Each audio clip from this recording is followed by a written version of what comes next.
Hello, my name's Toby Crick. I've still got my lanyard on, which I imagine looks great on TV.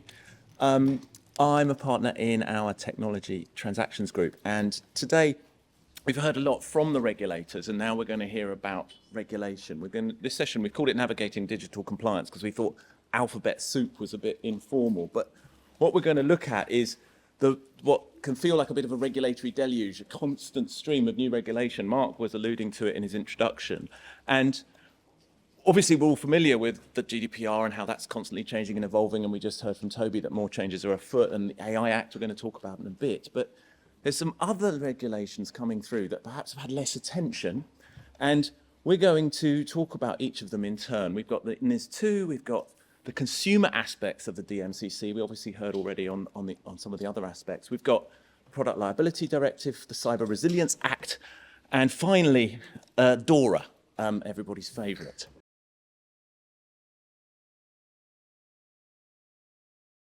Hi everyone, I'm Anna and I'm a Senior Associate on the Data, Cyber and Libel team at Bristow's, and I'm going to help you work your way through one level of regulatory deluge, which takes the form of the NIS2 Directive and focuses on the field of security. So in essence, NIS2 is a sequel to the 2016 NIS1 Directive. And I know what you're all thinking. It hasn't really been a very good week for sequels. I've read the Joker Folie à Deux reviews, and I am aware that people left the cinema halfway through the film. But on this point, I will just say two things. First of all, NIS2 is definitely not a musical. And second of all, if you don't like what you're going to hear about NIS2, I kindly ask that you wait until after my presentation to walk out of the auditorium in disgust. So what is the NIS2 Directive? So like I said, it's a sequel or an extension of the NIS1 Directive from 2016, which laid a very good foundation and set out certain minimum requirements for businesses operating in critical sectors. However, things have moved on since 2016. Hackers are now using more sophisticated methods, and the resilience of the systems of businesses has found to be insufficient sometimes. Cue the need for an improvement in the form of the NIS2 Directive, which improves on NIS1 by, number one, increasing the number of companies across different sectors that are now within its scope. Number two, by better empowering regulators to take more enforcement actions and to impose higher fines, music to our ears. And number three, by imposing further obligations on companies to adopt even more security measures. So what's really critical for you to understand is whether or not NIS2 applies to you. And I can see from the poll on the answers that were coming in that it will probably apply to quite a lot of you. But in order to make this assessment, there is a two-limb test. The first limb requires you to consider whether your company meets the threshold of medium or large, which essentially means that you have 50 plus employees and an annual global turnover of 10 million euro or more. The second limb of the test is that your company operates in a critical sector. Now, to add further complexity to matters, critical sectors are divided into those that are considered essential and those that are considered important. So essential sectors cover things like transport, energy, healthcare, water. Important sectors cover things like research and manufacturing. Now, if you are either an essential sector or in an important sector, you will fall within the scope of NIS2 and be subject to its obligations. However, this distinction is significant because if you operate in an essential sector, you'll be subject to more regulatory scrutiny, and you'll also be subject to the higher scale of fines, namely 2% of your annual global turnover or 10 million euro, whichever is higher. So, how does NIS2 affect you? If you are within its scope, it could impact you in a number of different ways, but for today's presentation, I'm just going to talk about 4 key impacts. The first of these is incident reporting. Now, many of you probably have very organised and detailed security response processes in place. And that's great because it's really going to help you with your NIS2 compliance. However, NIS2 also requires that incidents that could have a significant impact on a business's services are notified to a regulator in 3 phases. The first phase requires that an initial warning is filed within 24 hours of you becoming aware of the incident. So this is essentially to prevent the spread of the threat. The second phase is that a more detailed assessment must be filed within 72 hours of you becoming aware of the incident. And then finally, the third phase is that a final report must be submitted within a month of the incident. And this report must cover the cause of the incident, its consequences, and what mitigating measures have been adopted. Another impact is that NIS2 imposes obligations on companies to adopt minimum security measures. So these must be proportionate, technical, and organisational measures. So this is language you've probably heard before in the context of GDPR and your TOMs, and it's very similar. However, NIS2 goes further and actually specifies what kind of measures it expects businesses to apply. So things like multi-factor authentication, having business continuity and backup plans, access controls around HR files, and also policies around cryptography and encryption. And it may be the case that you're doing a lot of these things already. And notably, NIS2 does acknowledge that businesses should take a risk-based approach to the measures they adopt. Another really significant impact is the level of involvement now expected from senior management. So senior management must approve and sign off on security measures and have oversight of security measures. And in some cases, they may be personal responsibility, liability, or even suspension consequences for senior management if measures are not properly implemented. I think this really reinforces the Commission's desire that there is engagement at C-suite level on cyber, and that cyber is at the forefront of any business's agenda. Finally, NIS2 places an obligation on companies to ensure the security of their digital supply chain and assess the security of their suppliers. Again, this is probably very similar to some of the vendor due diligence you may be doing on processors to comply with GDPR. However, you may want to go a step further here and seek certain contractual assurances from your vendors around cybersecurity. You may even want to ask that they obtain a certain certification from a security point of view. So, what do you need to do to comply with NIS2? I would start by emphasising that NIS2 is a directive, not a regulation. It therefore needs to be implemented into national law by all 27 EU member states. So far, I think around 6 member states have transposed NIS2 into national law, which can really reassure us regarding the commitment and enthusiasm there is across the EU for cybersecurity, given that the deadline for all EU member states to do this is tomorrow. So, given that most EU countries will not have the relevant implementing legislation in place, this somewhat limits the guidance we have around NIS2, and it may mean that we won't see enforcement for some time, given that in many cases we don't actually know who the regulator is going to be, because that's supposed to be set out in the national legislation. However, this doesn't mean that you should do nothing. To slightly manipulate the words of JFK, the only thing necessary for evil hackers to triumph is for good information security teams to do nothing. So let's look at what you can do. First of all, you should consider your EU footprint and whether this means that you could be within scope.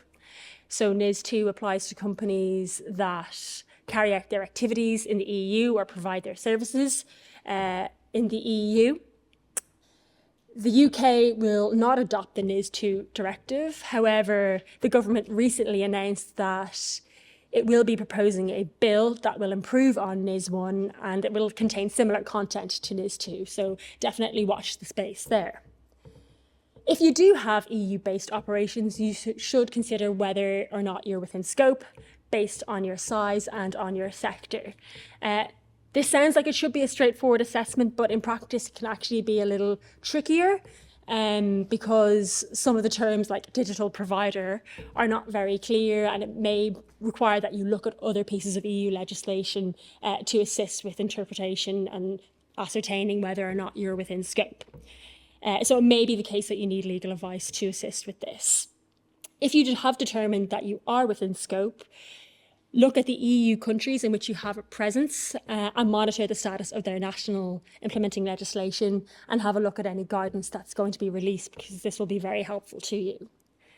Pending the introduction of national implementing legislation, you can look at your cyber compliance framework and start thinking about where the gaps might be and what you might do to bridge these gaps. So an obvious example might be how you build in an extra step into your security incident reporting process, or how you involve senior management more in terms of cyber security and how you make decisions on those things. Finally, remember that NIS2 is not the first or only cybersecurity law that you're going to have to comply with. Many of you will have undertaken comprehensive projects to comply with NIS1 or the GDPR, and you can leverage a lot of the processes and tools that you have in place already to assist with your NIS2 compliance. Similarly, the work you do for NIS2 will assist with your compliance when you're preparing for DORA and for the CRA as well. Finally, if time and resourcing isn't on your side, then just think about the key risk areas and vulnerabilities and prioritise these.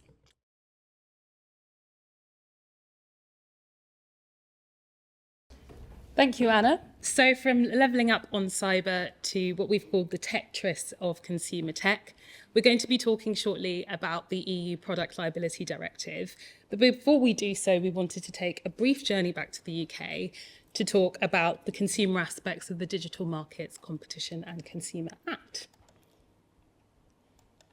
And the reason for this is that it's one of the biggest changes to consumer protection laws in the UK in the last decade or so. I'll shortly be talking about subscription contracts and the changes that are coming up there. But before I do so, I'm going to hand over to Jamie to talk about unfair trading practices. Thanks, Alice. So for those people who are familiar with the current protection from unfair trading regulations, a lot of the consumer protection obligations in the DMCC will be familiar because they copy or mirror rather a lot of the existing obligations. So, for example, there's a schedule that lists all of the commercial practices which will always be deemed unfair if a company implements them. These are things like holding yourself out to be endorsed by a public body when in fact you're not. But additionally, they have created some new offences under this Act, and these are largely focused on ensuring that consumers are neither misled nor have key information withheld from them during during their consumer journeys on your websites. So this includes new offences relating to fake reviews, and this is not only making sure that you don't yourself publish fake reviews, but also failing to take proportionate and reasonable steps to make sure that fake reviews aren't published on your website as well. So there's 2 points to it there. And then there's this other new one around failing, or rather omitting material information from an invitation to purchase. So this is cut to combat the sort of drip feeding of information that you often see, or you sometimes see rather, as a consumer, where the price may say one thing at the start of the journey, but when it gets to the checkout, it's something altogether very different. So these are just a couple of offences that are coming in to effect and likely to come into effect around April time next year. Interestingly as well, the government has put in place within the wording of the Act the possibility for it to update the list of unfair practices to reflect developments in consumer tech and consumer journeys going forward. So it's something that we expect will change over time. So a couple of things to sort of bear in mind. The first one is to sort of assess your current user journeys to make sure that they are compliant and you're not well, hopefully not deliberately, but certainly not inadvertently performing some of these practices that are always considered unfair. And in doing so, because there's a sort of significant overlap between the current unfair practices and the new ones, it's worth bearing in mind the existing guidance that regulators have put in place, because a lot of this will be helpful and will likely to still apply to going forward under the new Act. And then finally, there's just sort of it's worth being extra vigilant around fake reviews. Again, not just making sure that you or people, your employees, publish them, but also make sure that you have systems in place so that you can monitor and detect any reviews that are posted on your site to make sure that they're not, or to make sure that they're legitimate. On then to subscription contracts and renewals, what do you need to do? Now, if you're already selling tech or other tech services to consumers online, you'll be familiar with the requirements to provide certain pieces of information to consumers pre-contractually. These are things like who you are, what the services or products are, and how much they cost. But the Act introduces a new and separate requirement to provide key pre-contract information, which is essentially a potted summary of what the subscription contract is, how long it lasts, when it renews, and how much the consumer is going to have to pay under the subscription contract. And the Act is fairly prescriptive about how this information needs to be provided. So firstly, it needs to be provided all together. It's relatively common practice in the market now for the user journey to sort of pepper the information that you need throughout the journey. But all this information needs to be provided in one place. Secondly, it needs to be provided entirely separately from other information. So it can't be sort of hidden in other terms and conditions or other promotional products or services. And finally, if you're selling products at a distance, you need to make sure that this information is provided in writing and the consumer doesn't have to do anything or take any additional steps in order to access it. So what this means in practice is that it can't be a click away or buried in terms and conditions. Now, in consulting on this legislation and changes to consumer protection legislation, one thing that the government and regulators have been particularly concerned about is subscription traps. So in addition to the requirements to provide key pre-contract information, there are some enhanced rights that are granted to consumers around subscription contracts. And it's worth noting that this is an area where we start to see divergence between the UK and the EU. So generally speaking, if you're providing products or services to consumers at a distance, they've got a 14-day right to cancel for any reason. But the Act enhances this right in two important ways. Firstly, if you're providing subscriptions on a free trial or discounted basis, consumers will have a right to cancel when they first enter into that contract for 14 days, but also when the new price or the higher price kicks in. And secondly, for subscription contracts that are 12 months or longer, consumers will have a right to cancel at the outset, but they'll also have a 14-day right to cancel when the contract renews. So it's worth bearing this in mind in terms of your product lifecycle and product journeys. Alongside this, there's a specific obligation to provide reminder notices and cooling off notices, essentially to tell consumers that their subscriptions are coming up for renewal and that they will have these enhanced cancellation rights. As with the existing legislation, it's really important to have easy cancellation, so a clear statement made to you that the consumer no longer wants to be in the contract, and a new additional requirement to provide an end of contract notice, which essentially says your subscription's ended, this is how much more you'll have to pay, or there's nothing else. Now, much like the unfair trading practices regime, the government has left it open to introduce more legislation dealing with subscription contracts. So it's very much watch the space to see how this will apply. And this isn't expected to apply until spring 2026, but it's worth thinking about because it may affect your product offerings now. So in terms of enforcement, so the CMA, the regulator, has a lot of the similar enforcements that it had or the regulator had under the unfair trading regulations and the usual slew when it comes to consumers around individual consumer complaints and compensation claims and publicity. But we also wanted to flag that the CMA now has heightened powers under this, both to investigate suspected breaches of the DMCC, but also then to issue enforcement notices where it does then go on to find a breach. Additionally, in terms of the fine output that it can potentially levy, so this is now 10% of worldwide turnover, so it's potentially a very significant cost to your business if you are found to be in breach of it. So as Alice said, this is a UK Act, but we're noticing that there's also increased focus from the regulators in the EU sector in terms of consumer rights and consumer protections. An example of this is the updated Product Liability Directive. Now, although this is a EU-only directive, for the reasons that Alice and I will go on to say, it may well apply to you, notwithstanding being in the UK. So what does the Product Liability Directive do? Well, it replaces the current Product Liability Directive, and the goal of it is to make compensation claims easier for those individuals who have suffered loss due to a defective product. And one of the ways that it does this is by creating a presumption that a product is defective where certain scenarios apply, effectively swapping the obligation on the developer of the product to prove that it's not defective rather than the individual to prove that it is defective. What the new directive does is it extends the meaning of damage to cover certain non-material loss, so things like psychological harm. But it also extends to the corruption or the loss of data, but only in a non-professional capacity. So it's people's photos on their cloud that gets lost rather than a data breach in a professional capacity. Yeah. So why does all this matter? Because product liability regimes aren't a new thing in the EU, but one thing that is new for this particular directive is that product now includes software. And the definition of software in the Product Liability Directive is broad. So it doesn't include free and open source software that's offered on a non-commercial basis, but it does include operating systems, hardware, AI systems, and that's whether they're placed on users' devices or accessed via the cloud. And it includes not just a software product as a whole, but also components of those products. So there is a wide range of potential products which are now covered under this new product liability regime.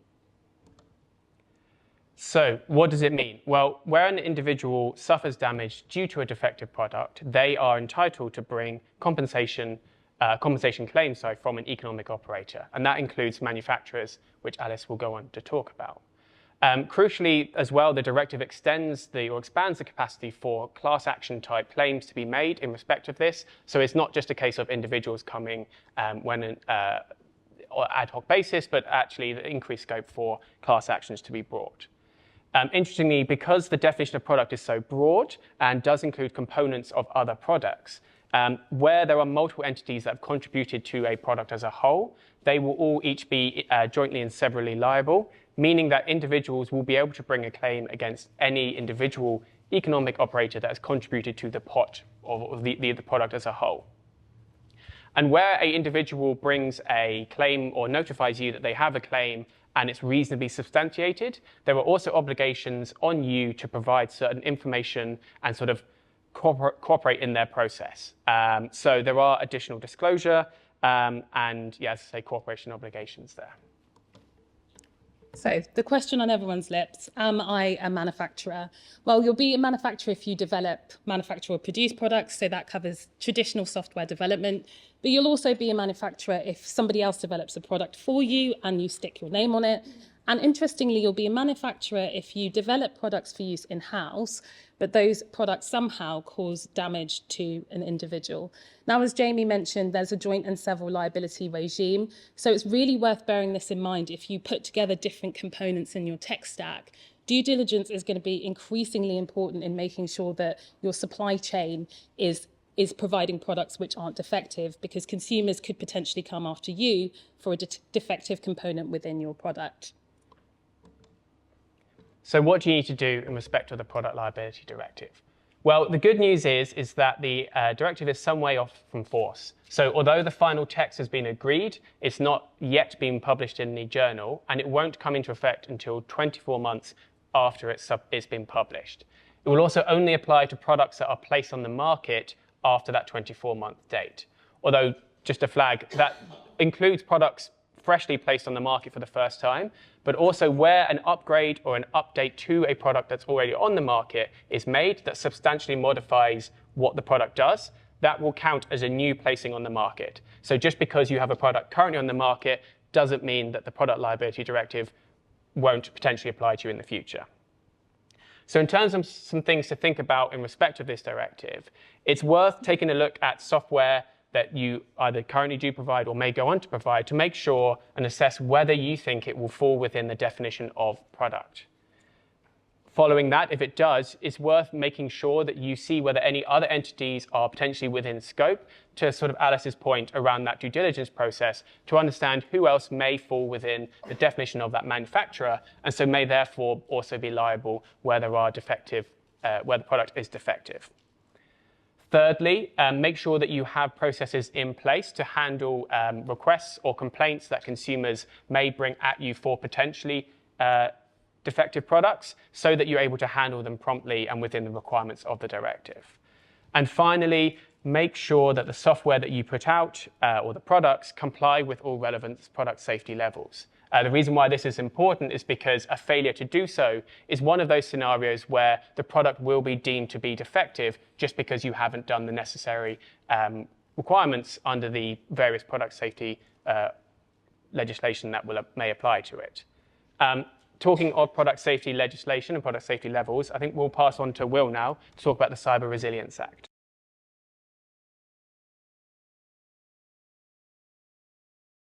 So thank you both for that wonderfully organic segue. The Cyber Resilience Act, it's an EU regulation. The final text has been agreed. And by the end of this year, we're thinking that it's going to be in force, directly applicable in all EU member states. And it's quite interesting. I think it's gone under the radar a little bit, which is surprising to me, because I think it's one of the biggest, if not perhaps the biggest, pieces of legislation to affect the technology sector in decades. And the reason for that is because for the first time, software as a whole, not software in a specific sector, but software generally, is going to be subject to a whole EU-style product safety regime. And the reason that the effect's going to be so big is because of the central definition of the CRA, which is a product with digital elements.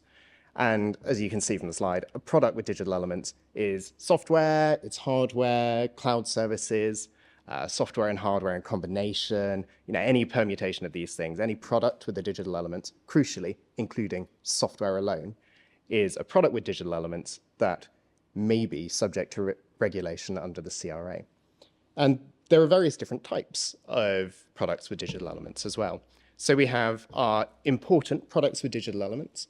And for the most part, these are products that are a little bit lower down the technology stack. So you're thinking things like routers, network hardware, operating systems. The thinking being that if there is a vulnerability in a product that is lower down the stack, then you can see how it can very easily cascade up to affect other applications or whatever you've built on top of them. And then we have our critical products with digital elements, which are things more with a national security implication. So smart meters and smart cards are the two examples I've got here. And what the CRA does is it creates, as I said, a whole EU product safety style regime. And the way that that looks is that there are a whole set of essential cybersecurity requirements that every product with digital elements that's placed on the EU market in the course of a commercial activity, and there's a whole lot to get into there, has to meet certain minimum cybersecurity requirements. So things like risk-appropriate cybersecurity design and development, things like secure default configurations. You can't put routers out where the password is password 123 for all of them for obvious reasons. No known exploitable vulnerabilities. This is pretty straightforward stuff. If you've got a big security bug in a product, don't put it out on the market. And you might think that if you're a responsible manufacturer, you've been doing this for years, this is just what you do. But what I think is quite interesting is what is appropriate in this context. So if I, let's say I develop an operating system, put a product on the market and I put some thought into it, and then somebody takes it and decides that they're going to build Skynet with it, do I have to foresee that? Is that appropriate? Is my design appropriate? And I think to help with that, again, this is a typical feature of EU product safety legislation. We're going to have harmonized standards, which are going to be published in the official journal of the EU, and they're going to take these very general, high-level, essential cybersecurity requirements and reduce them into a set of technical specifications that will apply to a particular class of products. So, you might have a harmonized standard for operating systems, for microphone software, for monitors, for TVs, whatever it is. So once you've got a product that complies with these standards, you then have to verify. You've got to prove that your product complies with the standards. And the way that that's done is, again, the typical EU product safety approach. You've got to go through conformity assessment. And if you're just a normal product with digital elements, you can go through almost the fast lane, which is a self-declaration where you certify that you've got quality systems in place that mean that your product is compliant. But it's a little bit harder if you're an important or a critical product with digital elements, because there you have to go through full EU-style conformity assessment. And what that means is you've got to send your product to a notified body who's going to take it through their own quality control processes. And what is interesting, and we've been talking when we've been advising on this with some of our regulatory colleagues who've been advising on this kind of regime for donkey's years, especially in the medical devices sector. And what's interesting is that the EU Commission with this legislation essentially wills into existence this whole part of the private sector of notified bodies who are going to have to go through and think back to the definition of products with digital elements. Every product that is currently on the EU market, every important one at least, and go through and certify it.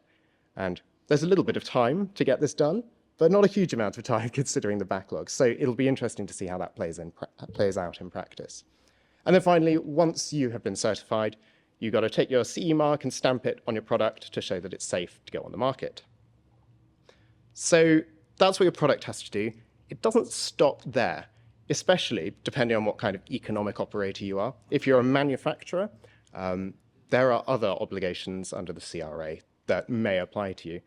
One of those, and perhaps the most headline grabbing, is 5 years of free security updates. Seems sensible. You get your phone, you've got 5 years of updates. Might be longer, depending on how long the product is expected to last. But when you think about how software has been sold for decades, where you buy a software license, your license to the product, and then you buy your support separately, that model, that doesn't seem to work anymore because you've got your software updates that they're almost free of charge. Every provision of software on the EU market comes with this obligation to provide security updates. Other things, due diligence on third-party components. So modern software development is no longer, sadly, for those of us who enjoy this kind of thing, it's not just one person sitting down and writing a whole stack from the ground up to the actual application you're trying to write. What you do is you grab components that exist, usually open source components, stick them all together, and then you build your secret sauce on top of all of that. And now, because there are so many dependencies in a modern application, the EU is saying that you have to go out and you have to check what code you're putting into your application and figure out, is this safe? Am I happy with the provenance of this code? Am I happy that it's secure? So you take on responsibility for the code that you're bringing into your product. Vulnerability reporting. This is not just reporting to regulatory authorities, although it is that. It's also reporting up to your suppliers. If you find let's say you find a vulnerability in one of your dependencies, you have to, by law as a manufacturer, report that to the place you got it from. And you also, if it's causing a vulnerability in your product, you've got to report it down to your customer so they know they are potentially running a product with a vulnerability in it. And then out of this process, there are various compliance artifacts that get created. You've got things like risk assessments, software bills of materials that show all of the libraries that are incorporated into your product. There are technical specifications, and sometimes these have to be made available to customers. And if all of this looks quite familiar, that's because it's all very similar to what was in the White House executive order on cybersecurity last year. And so, it looks like we're all heading in broadly the same direction. So what do you do about it? The first question, obviously, is are you going to be directly regulated by the Cyber Resilience Act? And that boils down to, are you manufacturing, importing, or distributing a product with digital elements on the EU market in the course of a commercial activity. And if so, there are lots and lots of reasons not to panic. The first of those, and perhaps the most important, is that the standard required is not perfection. So this is not saying that you must have no bugs, no security vulnerabilities in your product. What it is saying is that you have to go through the process, and your quality assurance processes have to be such that you are complying with any relevant standards, and you have to go through the CE marking process. So it is a compliance process. It's not a guarantee of security, safety. And also, it's not going to become law till the end of the year, and then you've got 3 years before most of the obligations will kick in. Vulnerability reporting, a little bit sooner. But most of this, you've got 3 years from the end of the year. And also, we've got a pretty good idea of how it's going to play out. Like I was saying, we've seen and we've been advising on EU product safety regimes for years, a lot of years in some cases. And we've got a sort of an idea of what it's going to look like. And then, obviously, you've got to understand what you have to do under the law. That much is obvious. But there are some exceptions. And these tend to be areas that are already subject to other EU product safety regimes, things like aviation, medical devices, automotive. There's a whole bespoke regime for free and open source software, which is very interesting, but don't have time to get into now. And then look out for those harmonized standards, because once you have a harmonized standard that tells you how these essential cybersecurity requirements translate to your product, you're going to be in a much better position to figure out what's required of you. And then just do the gap analysis. Like I was saying, a lot of this stuff is just good practice. You may well find that your existing development framework takes you through all of this anyway, apart from obviously the certification. But if you're doing all of this already, then you can really reduce it to a compliance and process exercise rather than there being huge operational changes. If not, there's still a good chance that the CRA is going to affect your business. And there are a couple of ways that I think this might happen. If you are buying a service or buying a product, I think it is very likely now that CRA compliance and that CE marking is going to be a basic element of your due diligence, especially if, as Anna was saying, you are subject to NIS2, where you've got really quite meaty obligations around vendor due diligence. But also, as a vendor of services or as a seller of services, if you are, if you're not directly regulated, but you are providing services to somebody who is, I would not be surprised to find that we have people who are directly regulated trying to push around their regulatory liability, extracting indemnities and warranties about how your service may affect their compliance. Once you've done all of that, there is also a bonus level, which is the UK's sort of CRA light, the PSTI Act and regs. They are not quite so interesting because they only apply to IoT devices and hardware and software in combination, not software sole, which is what the CRA does. But don't forget about them.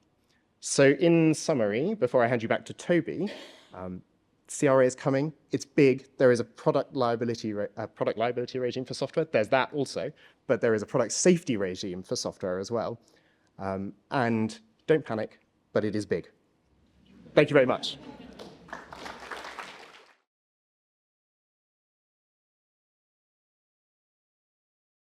Hello, everyone. Thank you very much, Will. So the last regulation we're going to talk about is DORA. DORA is not her. It is the Digital Operational Resilience Act. Now, why am I talking about this at a General Tech Summit? It's a sectoral regulation. It only impacts the financial services sector. So if you're in the FS sector, it extends the rules that apply to big contracts to all your software contracts, whatever you might think. But very quickly, I think it's more interesting than that. It brings in rules that apply to everybody who sells technology products and services to the financial services, which, if you think about it, is pretty much everyone who sells technology products and services to anyone, and requires that the people buying those products and services impose on all of their suppliers, any cloud vendor, any software vendor, a set of terms around resilience and audit that go way beyond what a typical cloud vendor would ever agree. So you now have a regime that when a software company says, we never agree that, You can go on the website, see the name of a bank, and you know that they do agree it sometimes. And that is going to change the terms of trade for these negotiations. Now, for those who actually sell to financial services institutions, they are facing a deluge of the reverse, customer-side lawyers taking very aggressive lines saying it's not DORA compliant, when actually they are. And that's a whole different discussion. That's a whole day seminar on its own, but not for this audience. But so this is why it's interesting. And the other interesting thing is it comes up with this concept of a critical third-party provider and allows financial services regulators to reach beyond regulating financial institutions to regulating the key providers of services and technology to that sector, which changes the game. We've had three of the main regulatory bodies here, but suddenly the FCA and the PRA could be looking into anyone in the supply chain of a financial services institution. And that is interesting. Only thing is, we don't quite know who they've decided is a critical third-party provider. If they decide it's the hyperscalers, the Microsofts, the AWSs, the Googles, Oracle, SAP, etc., that could be quite fascinating. We wait to see. So that is just the watch out, the way it's going to change the way the market works, in my view. But what else might happen? Well, all sorts of things, but I think this impact on hyperscalers is quite interesting. I think the way that anyone buying these services can now look past the lawyer saying we never agree that to say yes you do. And we've actually seen some suppliers already going, oh yeah, here's my schedule, but it will cost you more. So that's quite an interesting response to have observed from some software vendors. So we're going to see this. And another thing is, we're seeing this reach via NIS2, via the CRA of the regulators into the technology stack. And we may see in certain critical sectors this reach if this critical third-party provider concept takes off.